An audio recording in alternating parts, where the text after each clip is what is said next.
تو ابن خلدون نے سب سے پہلا جو تصور پیش کیا وہ ان کا بہت امپورٹنٹ تصور ہے میرے خیال میں، کہ ایز اے مسلم ہمیں اس چیز کے بارے میں کلیئر ہونا چاہیے کہ تصور حقیقت، ٹھیک ہے، سب سے زیادہ امپورٹنٹ ہے تصور حقیقت۔ ہمیں حقیقت تک کی پہچان ہونی چاہیے، ہمیں پتہ ہونا چاہیے کہ ہماری اصل حقیقت کیا ہے، ہم کیوں ہیں، ہم کیا ہیں، ٹھیک ہے۔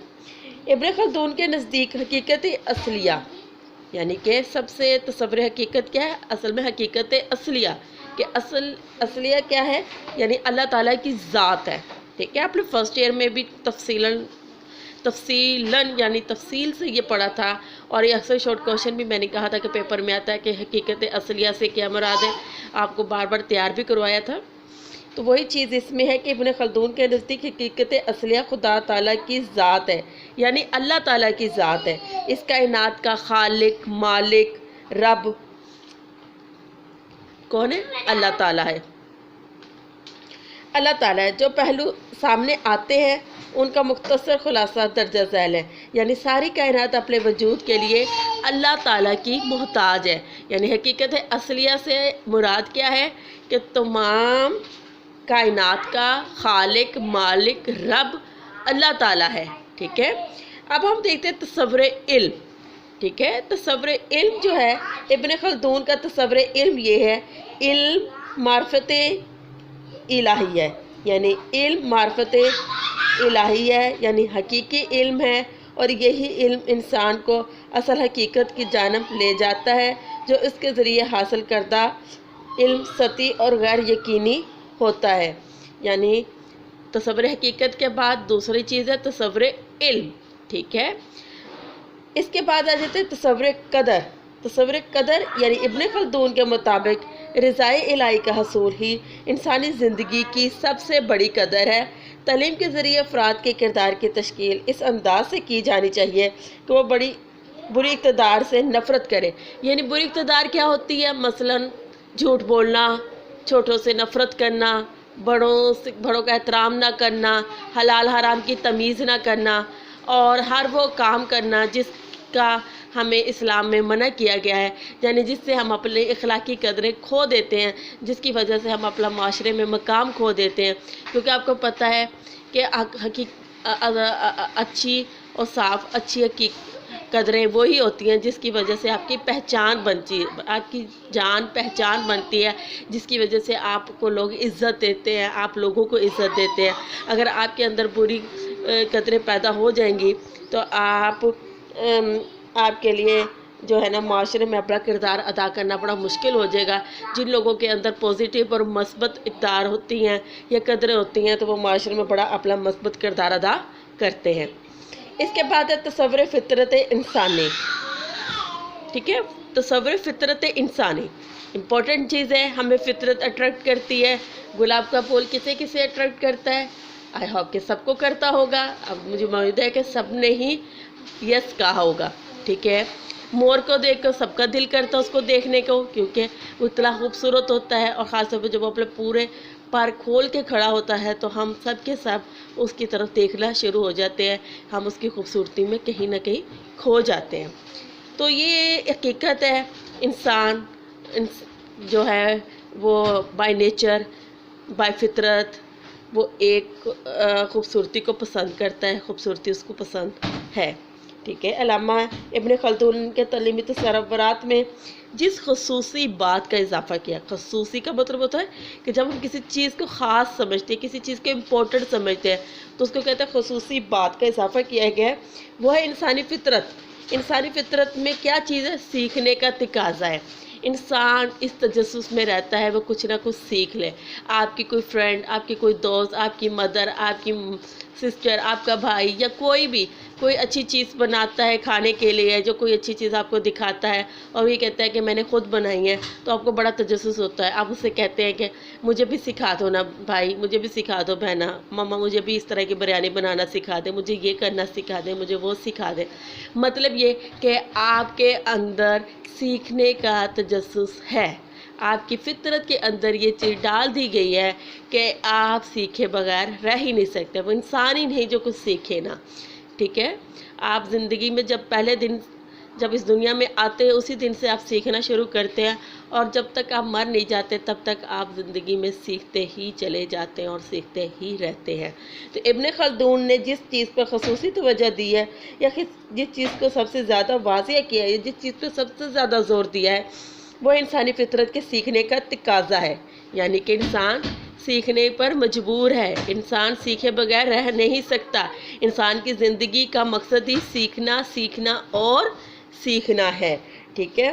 جیسے کہ قائد اعظم رحمۃ اللہ علیہ کا فرمان ہے، کام کام کام اور کام۔ اسی طرح ابن خلدون نے بھی اس چیز پہ خصوصی زور دیا ہے کہ انسانی فطرت کا سیکھنے کا تقاضا ہے۔ ابن خلدون کا کہنا ہے کہ انسان سیکھنے پر مجبور ہے، سیکھنا اس کا فطری اور جبلی تقاضا ہے۔ مطلب یہ کہ انسان سیکھنے پر مجبور ہے اور سیکھنا اس کا فطری اور جبری تقاضا ہے، اس کے بغیر انسان نہیں ہے، ٹھیک ہے؟ ابن خلدون کے نزدیک جس طرح خوراک کا حصول تقاضۂ انسانیت ہے، یعنی کہ انسان خوراک کے حصول کے لیے در بدر گھومتا ہے۔ ہم کیوں روزگار کے لیے در بدر گھومتے ہیں؟ ہمارے عزیز و اقارب میں اکثر آپ کے کزنس، ماموں، چچا، بھیا، والد صاحب یا کوئی نہ کوئی ضرور ابروڈ میں ہوں گے اور باہر کے ملک میں روزگار کما رہے ہوں گے، صرف اس لیے کہ تاکہ وہاں سے پیسے کما کے، روزگار کما کے بھیج سکے اور اپنے گھر والوں کو بہتر معیار زندگی فراہم کر سکے، اور ان کی خوراک کے لیے، ان کے کھانے پینے کے لیے، ان کی رہائش کے لیے، ان کی بندوبست کے لیے وہ باہر رہتے ہیں۔ مطلب یہی کہ خوراک کے حصول کے لیے ہم کہیں نہ کہیں ضرور جاتے ہیں، اور یہ فطرت، انسانی فطرت کا تقاضے ہیں کہ اگر اسے ایک جگہ سے رزق نہیں مل رہا ہوتا تو وہ کوشش کرتا ہے کہ شاید میں کسی اور شہر میں چلے جاؤں، شاید میں کسی اور ملک میں چلے جاؤں تو شاید میرے کو نصیب کھل جائے، میری قسمت کا ستارہ جاگ جائے اور میرے روزگار مجھے مل جائے۔ تو انسان کی فطرت میں موجود سیکھنے کی صلاحیت ہی تعلیم کی بنیاد ہے۔ اس بات پہ میں زور دے رہی ہوں، اس فکرے کو آپ بار بار سنیں گے کہ انسان کی فطرت میں موجود سیکھنے کی صلاحیت ہی تعلیم کی بنیاد ہے۔ سیکھنا انسانی سرشت ہے اور انسانی سرشت سے دور کرنا ناممکن ہے۔ ابن خلدون تعلیم میں غور و فکر کی اہمیت پر بہت زور دیتے ہیں۔ جتنا زیادہ ہم غور و فکر کریں گے اتنا زیادہ ہمیں سیکھنے کے مواقع ملیں گے، ٹھیک ہے؟ مگر اس کے لیے پیغمبروں کی تعلیمات پر ایمان لانا بہت ضروری قرار دیا گیا ہے۔ ابن خلدون کے تعلیمی نظریات کو درجہ ذیل نکات کے ذریعے جان سکتے ہیں۔ ان میں سب سے پہلے نکات ہے وہ ہے مقاصد تعلیم، ٹھیک ہے؟ آج ہم یہ دیکھتے ہیں کہ ابن خلدون کے نزدیک مقاصد تعلیم کیا ہے۔ جیسے کہ میں نے آپ سے کہا ہے کہ سب سے پہلے اس پرسنالٹی کا ہم ہسٹری دیکھتے ہیں، پھر اس کے بعد ہم دیکھتے ہیں اس کے کانسیپٹس کیا ہیں، اس کے ویوز کیا ہیں، اس کے بعد ہم یہ دیکھتے ہیں کہ اس کے تعلیم کے بارے میں اس کے آبجیکٹیوز کیا ہیں، اس کے مقاصد کیا ہیں، وہ کن آبجیکٹیوز کو لے کر تعلیم کو آگے بڑھانا چاہتا ہے یا کیا پڑھانا چاہتے ہیں۔ تو سب سے پہلے ہم یہ دیکھتے ہیں کہ ایجوکیشنل آبجیکٹیوز یعنی مقاصد تعلیم۔ ابن خلدون نے نہ صرف ایک ماہر تعلیم تھے بلکہ وہ ماہر عمرانیات بھی تھے۔ ان کے عمرانی تصورات تعلیم کے مقاصد کو متعین کرنے میں معاونت کرتے ہیں۔ معاونت کا مطلب مدد فراہم کرتے ہیں، اور وہ بھی دوسرے مفکرین کی طرح تعلیم کے ذریعے معاشرے میں مثبت تبدیلی کے خواہش مند تھے۔ ابن خلدون کے نزدیک مقاصد تعلیم درجہ ذیل ہے۔ نمبر 1، تعلیم انسان کی طبعی ضرورت ہے۔ تعلیم انسان کی طبعی ضرورت ہے۔ ابن خلدون کے عمرانی تصورات میں سب سے پہلا یہ ہے کہ تعلیم انسان کی طبعی ضرورت ہے۔ یہ ابن خلدون کا بڑا ہی نادر اور جدید تصور ہے کہ تعلیم انسان کی ایک ایسی ہی طبعی ضرورت ہے جیسے حفاظت نفس، یعنی نفس کی حفاظت، خوراک، لباس وغیرہ، ٹھیک ہے؟ یعنی انسان کو ابن خلدون نے انسان کی تعلیم کا بہت ہی نادر نظریہ پیش کیا ہے جو تعلیم کو انسان کی طبعی ضرورت قرار دیا ہے۔ جس طرح خوراک، لباس وغیرہ انسان کی طبعی ضرورت ہے، بالکل اسی طرح تعلیم انسان کی فطری اور طبعی ضرورت ہے جس کے بغیر انسان کے فطری تقاضوں کی تکمیل نہیں ہوتی۔ مطلب پہلے ہم کہتے تھے نا کہ ہمارے پاس 3 چیزیں ہونی چاہیے، خوراک، لباس اور گھر۔ اب چوتھی چیز ہونی چاہیے تعلیم اور صحت، یعنی کہ خوراک، لباس، گھر، تعلیم اور صحت، یہ ہماری بنیادی ضرورتیں ہیں۔ ان کے بغیر ہمارے فطری تقاضے پورے نہیں ہو سکتے۔ نمبر 2 پہ ہے اللہ تعالیٰ کی معرفت کا اصول۔ ابن خلدون یعنی علامہ ابن خلدون کے نزدیک علم کا بنیادی مقصد معرفت الہی کا حصول ہے، یعنی علم حقیقت کے حصول ہی مقصد تعلیم ہے۔ تعلیم معرفت الہی کے حصول میں معاون ثابت ہوتی ہے۔ آپ کے نزدیک اللہ تعالیٰ کی ذات، اس کی صفات کی پہچان ہی تعلیم کا اولین مقصد ہے۔ تعلیم کا بنیادی فرض یہ ہے کہ بچوں کو اسلامی عقائد و اقتدار سے روشناس کرائے۔ ابن خلدون کا کہنا ہے کہ معرفت الہی کے لیے پیغمبروں کی تعلیمات پر عمل ہونا لازم ہے۔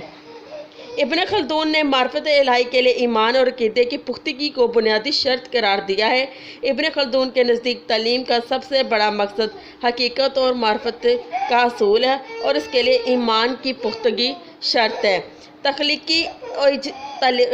تخلیقی و اجتہاد کی صلاحیت کی نشوونما۔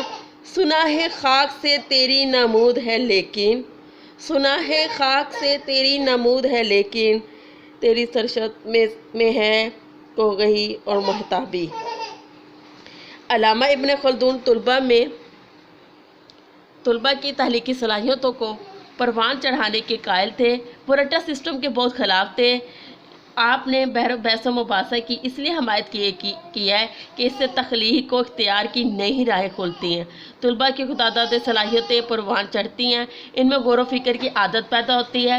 تعلیم کا اصل مقصد ہی انسان کی پوشیدہ صلاحیتوں کو بیدار کرنا ہے۔ تعلیم انسان کی تخلیقی اور تحقیقی صلاحیتوں کی ہمہ پہلو نشوونما کا نام ہے۔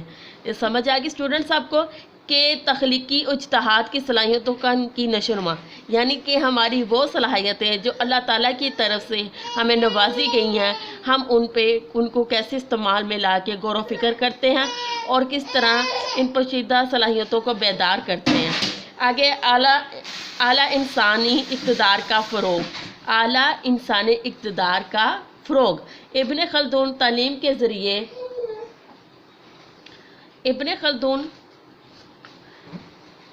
کے ذریعے انسان میں اعلیٰ اقتدار، مثلاً اخوت، اثار، مساوات، سچائی، ایفائے عہد، دیانتداری جیسی صفات پیدا کرنا چاہتے ہیں۔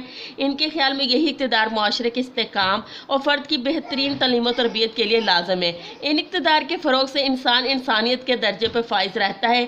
ابن خلدون کے نزدیک انسانی عزت نفس کے منافی کوئی عمل سرزد نہیں ہونا چاہیے، کیونکہ اس سے انسان شرف انسانیت کے درجے سے گر جاتا ہے اور اس میں اخلاق رذیلہ پیدا ہوتے ہیں، یعنی اخلاق رذیلہ سے مراد برے اخلاق پیدا ہو جاتے ہیں۔ نمبر 5 پہ سزا کا نظریہ۔ ابن خلدون انسان کو بہت معزز قرار دیتے ہیں۔ وہ کسی بھی صورت میں انسان کی تذلیل کے قائل نہیں ہیں۔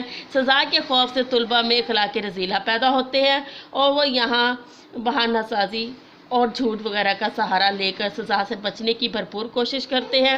ابن خلدون چاہتے ہیں کہ سزا نہ دی جائے بلکہ انسان کی قدر کی جائے اور تعلیم کے ذریعے انسان میں خود اعتمادی، غیرت، شجاعت، بہادری جیسی صلاحیتوں کو پروان چڑھایا جائے۔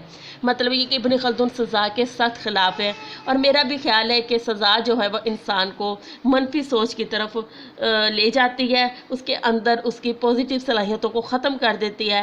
تو آپ کو کوشش کرنا چاہیے کہ آپ ایسے کوئی کام نہ کریں جس کی وجہ سے آپ کو سزا دی جائے، بلکہ آپ کو خود ہی اپنی عزت کرنی چاہیے۔ کہتے ہیں نا، عزت دو اور عزت لو، جیسا کرو گے ویسا بھرو گے۔ تو لہٰذا ہر انسان کی عزت اس کے اپنے ہاتھ میں ہوتی ہے۔ اسے چاہیے کہ وہ ایسا کوئی کام نہ کرے جس سے اسے شرمندگی کا سامنا کرنا پڑے۔ اگر کوئی ایسی بات یا کوئی ایسی چیز آپ سے جانے انجانے میں ہو جاتی ہے تو اگلے انسان کو بھی چاہیے کہ وہ معاف کرنے کی روش اختیار کرے، کیونکہ اللہ تعالیٰ بھی بڑا غفور و رحیم ہے اور سزا دینے والی ذات صرف اللہ تعالیٰ ہے، وہی جزا اور سزا کا مالک ہے۔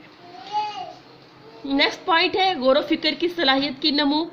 ظاہری بات ہے، انسان ہو اور وہ سوچے نہ، انسان ہو وہ غور نہ کرے، انسان ہو اور وہ کچھ کر کے نہ دکھائے، تو وہ انسان اور حیوان میں فرق ہی کیا رہ جاتا ہے۔ ابن خلدون طلبہ میں تعلیم کے ذریعے غور و فکر کی صلاحیت کی نشوونما چاہتے ہیں۔ ان کے خیال میں علم کی نشوونما بھی اسی صلاحیت کی نشوونما سے ممکن ہے کہ انسان اپنی اس صلاحیت کی وجہ سے حیوانوں سے اشرف المخلوقات ہے۔ غور و فکر کی بدولت ہی انسانی معاشرہ ترقی کے منازل طے کر سکتا ہے، اور اسی صلاحیت کی بنا پر انسان نے عمرانی زندگی کا آغاز کیا۔ ابن خلدون کے مطابق سوچ و بچار، غور و فکر کی صلاحیت کی نشوونما کرنا تعلیم کا اہم مقصد ہے۔ غور و فکر کی صلاحیت کی نشوونما آپ کو سمجھ آ چکی ہے کہ ایز اے اسٹوڈنٹس ہوتے ہوئے، ایز اے انسان ہوتے ہوئے آپ کو چاہیے کہ آپ چیزوں پہ غور و فکر کریں، سوچیں سمجھیں۔ یہ نہیں ہے کہ آپ بالکل اپنے دماغ خالی کر لیں، بالکل اس کو باڑ خانے کی طرح، کہ اس میں آپ کو اپنی مطلوبہ چیزوں کو ڈھونڈنا ہی مشکل ہو جائے۔ علمی ملکہ پیدا کرنا، ابن خلدون تعلیم کے ذریعے طلبہ میں علمی فضائل پیدا کر کے معاشرے میں اہل فکر کو دانشور افراد پیدا کرنا چاہتے ہیں۔ بڑے مشکل الفاظ ہیں۔ اہل فکر ہے جو سوچ رکھنے والے ہیں، دانشور جو عقل مند ہیں۔ ان کے خیال میں ایسے افراد معاشرتی ترقی کے لیے گرا قدر خدمات سر انجام دے سکتے ہیں۔ اس سے علم و ہنر کے نئے راستے ہموار ہوتے ہیں۔ اہل فکر و دانشور زیادہ تر استاد یا معلم ہی ہوتے ہیں، یا تصانیف لکھنے والے ہوتے ہیں، کتابیں لکھنے والے ہوتے ہیں۔ یہ وہ لوگ ہوتے ہیں جو معاشرے کے لیے اپنا اہم کردار ادا کرتے ہیں، جس کی وجہ سے مزید جو ہے معاشرے میں زندگی گزارنے کے آسان طریقے اور بہترین طریقے ملتے ہیں۔ اس کے بعد ہے عمرانی زندگی کے تقاضوں کا اہل بنانا۔ عمرانی زندگی کے تقاضوں کا اہل بنانا، ابن خلدون کے نزدیک تعلیم کا ایک بڑا مقصد انسان کو عمرانی زندگی کے تقاضوں کے قابل بنانا ہے۔ مفکرین انسان کو معاشرتی حیوان قرار دیتے ہیں۔ تعلیم ہی اس معاشرتی حیوان کو انسان بناتی ہے۔ تعلیم افراد میں معاشرے کی ضروریات سے آگاہی کا سبب ہوتی ہے، وہ اس کی معاشرتی تقاضوں کے مطابق زندگی گزارنے کے اہل بناتی ہے۔ ابن خلدون تعلیم کے ذریعے ایک پرامن اور باشعور معاشرہ دیکھنے کے خواہاں ہیں۔ نمبر 9 پہ اسلامی تعلیمات سے آگاہی۔ ابن خلدون کے نزدیک تعلیم کا فرض ہے کہ وہ طلباء کو اسلامی تعلیمات، عقائد، اقتدار و روایات، اصول و ضوابط سے مکمل آگاہ کر کے ان کے کردار کو اسلامی رنگ میں رنگ سکے۔ ٹھیک ہے، یعنی جب تک ہمارے اندر اسلامی تعلیمات نہیں ہوں گی، ہمارا رہن سہن، ہمارا اٹھنا بیٹھنا، ہمارا کھانا پینا، ہمارا چلنا پھرنا، ہمارا بولنا، ہمارا ہنسنا، ہمارا سب کچھ جب تک اسلامی تعلیمات کے اندر نہیں ہوگا، ہم ایک بہترین اور مہذب اور اسلامی معاشرہ قائم نہیں کر سکتے۔ اسلامی تعلیم اور اخلاقی اقتدار کے زیور سے آراستہ طلباء ہی اسلامی معاشرے کی تشکیل میں معاون ثابت ہو سکتے ہیں۔ تعلیم وہ واحد ذریعہ جس کے تحت اسلامی تعلیمات کو طلباء کے کردار کا حصہ بنایا جا سکتا ہے۔ اسٹوڈنٹس آپ کو کلیئر ہو گیا کہ مقاصد تعلیم میں سب سے اہم مقصد جو ہے اسلامی تعلیمات سے آگاہی ہے۔ اس کے بعد ہے دنیاوی اور آخروی کامیابی۔ ٹھیک ہے، جیسا ہم کریں گے ویسا ہم بڑھیں گے۔ جزا سزا کا مالک اللہ تعالیٰ ہے۔ ہمیں اپنی اس دنیا میں رہتے ہوئے اپنی آخرت کی بھی تیاری کرنی ہے، اور اپنے آپ کو دنیا کی دلدل سے اور دنیا کی اس گناہوں سے بچا کے رکھنا ہے تاکہ ہماری آخرت سرخرو ہو سکے۔ ابن خلدون کے نزدیک تعلیم کا ایک اہم مقصد انسان کو دنیاوی اور آخری کامیابی کے لیے تیار کرنا ہے۔ تعلیم انسان کی اس انداز میں تربیت کرے کہ اس کی دنیاوی زندگی کے تقاضوں کی تکمیل احسن انداز سے ہو سکے، اور انسان کو آخری زندگی کے تقاضوں سے مکمل آگاہ کر کے اسے غیر فانی زندگی میں کامیابی کے قابل بنائے۔ غیر فانی زندگی جس کو کبھی فنا نہیں ہونا، جو قائم دائم رہے گی، دنیاوی اور آخری کامیابی کے حصول تعلیم کا بنیادی مقصد ہے۔ مطلب یہ کہ ابن خلدون کے تعلیمی مقاصد تعلیم میں سب سے زیادہ جس چیز پہ زور دیا گیا ہے، نمبر 1 پہ کہ انسان سیکھنے پہ مجبور ہے، سیکھنا اس کی فطرت کا تقاضا ہے۔ نمبر 2 پہ اس کی جو سب سے زیادہ چیز مجھے پسند آئی ہے وہ ہے اس کی یہ کہ اس کے اندر جو ہے قدریں جو ہیں نا وہ انسانی قدریں، اعلیٰ انسانی قدروں کا فروغ حاصل ہونا چاہیے، اور اس میں اسلامی تعلیمات ہونی چاہیے، اس کا رنگ ڈھنگ چلنا پھرنا اوڑھنا سب اسلامی تقاضوں کے عین مطابق ہونا چاہیے، ٹھیک ہے۔ مجھے لگتا ہے اسٹوڈنٹس آپ کو یہ لیکچر اچھے سے پسند آیا ہوگا، آپ نے اس لیکچر کو ضرور سننا ہے اور اس کے بارے میں اپنی رائے بھی دینی ہے، اور اس کو لائک بھی کرنا اور سبسکرائب بھی کریں، اور واٹس ایپ گروپ پہ مجھے اپنے کمنٹس بھی دیجیے گا کہ آپ کو اس میں سے مزید کیا چیز سمجھ نہیں آ رہی، اور پریویس لیکچر بھی اپنے تیار کر لیجیے گا۔ اللہ حافظ۔